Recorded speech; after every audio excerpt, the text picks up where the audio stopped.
Pour introduire ce 30e colloque du RPH, je tiens tout d'abord à vous remercier de vous être déplacés pour que nous puissions aujourd'hui, ensemble, travailler ce sujet particulièrement délicat et épineux. En effet, un peu moins d'un siècle après la découverte freudienne de la pulsion de mort, il semble non seulement que la haine soit toujours autant marquée du sceau du tabou, mais surtout que son ignorance continue d'entretenir ses effets les plus délétères. Si peut-être communément admis qu'un petit enfant puisse vouloir frapper son camarade pour s'emparer de son jouet, ou encore qu'il souhaite ouvertement la mort de son frère de lait, pourquoi ces mêmes désirs chez les adultes sont-ils toujours autant refoulés, jugés, ignorés? Je demandais récemment à des personnes de mon entourage si elles pouvaient parfois ressentir de la haine.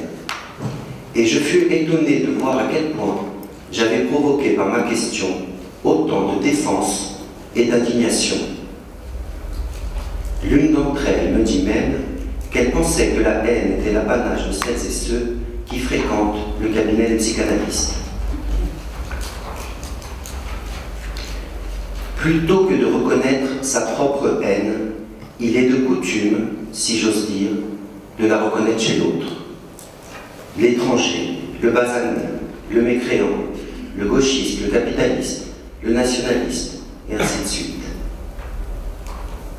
La figure du diable ne cesse-t-elle pas de se déplacer selon le système de croyance que l'être a adopté? Dans sa forme paroxystique, la haine ponctue très clairement l'histoire de l'humanité. Des guerres entre nations à celles plus intestines, des guerres de religion aux attentats qui ont traumatisé récemment nos capitales européennes, elle n'a de cesse de se représenter et de montrer son vrai visage. Le psychanalyste peut-il rester en silence face à cette répétition mortifère qu'il reconnaît au jour le jour? Peut-il rester muet face à la barbarie, cet autre nom de la névrose, qui ne cesse de se ficeler et de se travestir dans des ensembles de rationalisation qui prennent la forme tantôt religieuse, tantôt politique ou encore scientifique? En inventant la méthode des libres associations, Freud a offert à l'humanité une possibilité de lever son masque, de dépasser le champ de la connaissance pour accéder à un savoir inédit, et notamment à un savoir sur la haine inconsciente. En parlant librement ses pensées les plus intimes et ses croyances parfois les plus communes, sans les censurer, les psychanalysants ont pu révéler non seulement que la haine concerne structurellement tous les êtres humains, mais surtout qu'elle porte un masque, qu'elle se déguise sous des formes que les psychanalystes ont aujourd'hui appris à reconnaître en levant le voile des symptômes. N'est-ce pas cette haine silencieuse, cette haine qui avance à pas de velours, qui provoque les effets les plus pernicieux, tant pour chacun d'entre nous que pour l'ensemble de notre société?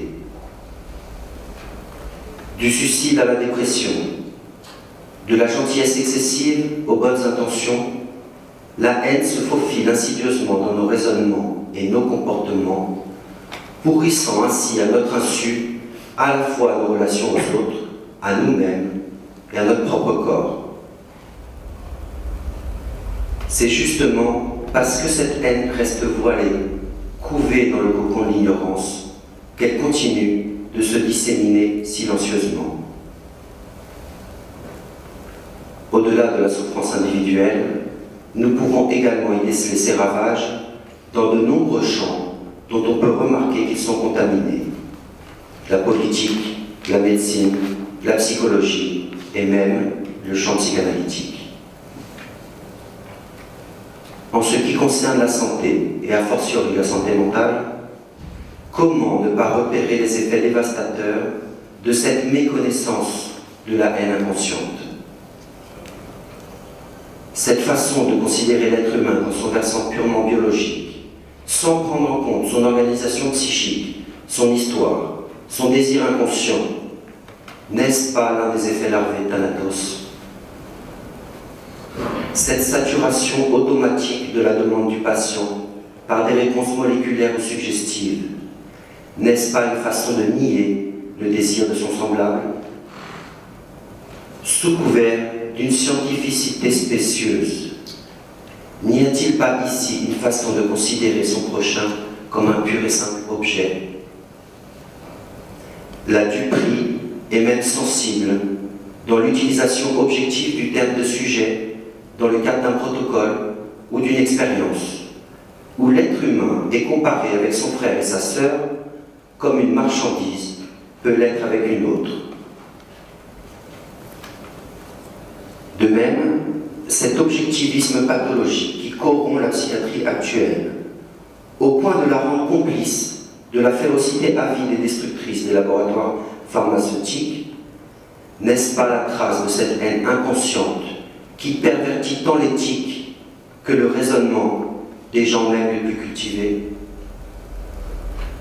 Mais l'enfer est bel et bien pavé de bonnes intentions, et la supercherie est particulièrement difficile à démaquiller. C'est certainement la découverte de la névrose obsessionnelle qui illustre le mieux cette mystification, cette mascarade généralisée qui fait le jeu de la comédie humaine. En effet, la façon exemplaire dont la névrose obsessionnelle est organisée et structurée pour couvrir la haine est d'un enseignement précieux pour illustrer le propos qui nous réunit aujourd'hui. Elle nous apprend justement comment la haine vient perturber au jour le jour nos raisonnements, nos jugements, et surtout, comment se constitue notre personnalité pour tenter de s'en prémunir. De la circonspection à la rigidité, de la soumission à la résignation, de la probité à l'obséquiosité, de l'obligeance au dévouement, de la complaisance à l'abnégation, ou encore de l'altruisme à la compassion, la liste est longue qui compose ces vernis de l'ego qui viennent endiguer les flots de cette haine qui ne dit pas son nom. Cette découverte, pour le moins subversive de la névrose obsessionnelle, est à mon avis la plus grande blessure que Freud a infligée au narcissisme humain.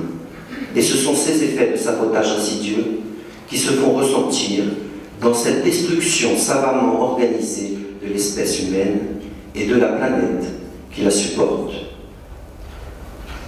Quand nos dirigeants abandonnent leur éthique devant l'autel d'une férocité, d'une avidité obscène, et se gargarisent de faire des compromis, de ménager la chair et le chou, se rendent-ils compte que la formation de compromis est l'autre nom du symptôme psychique? Avons-nous tiré aujourd'hui les enseignements de cette démystification? Il me semble que la disparition de la névrose obsessionnelle du DSM est assez éloquente et que ce manuel, qui est à mon avis un symptôme obsessionnel à part entière, est assez représentatif de cette force d'inertie et de destruction que Freud a su découvrir sous la forme de la pulsion de mort. Pour Simone de Beauvoir, le principal fléau de l'humanité n'est pas l'ignorance, mais le refus de savoir. Au regard des répétitions chaotiques qui scandent l'histoire de nos civilisations, ne pouvons-nous pas d'ores et déjà préciser que le refus de savoir sur la haine est le principal fléau de l'humanité? Comment les psychanalystes opèrent-ils avec cette haine qui pousse l'être à se détruire, à détruire l'autre et bien sûr à saboter sa propre cure? Comment l'être humain peut-il faire autrement avec ce sentiment destructeur qui le constitue? Pour tenter d'y voir aujourd'hui un peu plus clair, je laisse la parole à mes confrères et consoeurs qui ont la chance, ou la malchance, de recevoir au jour le jour la parole de celles et ceux qui désirent savoir sur eux-mêmes, qui ont le courage de lever le voile pour affronter cet étranger, cet autre en nous, qui avance masqué, mais qui n'en est pas moins au cœur même de notre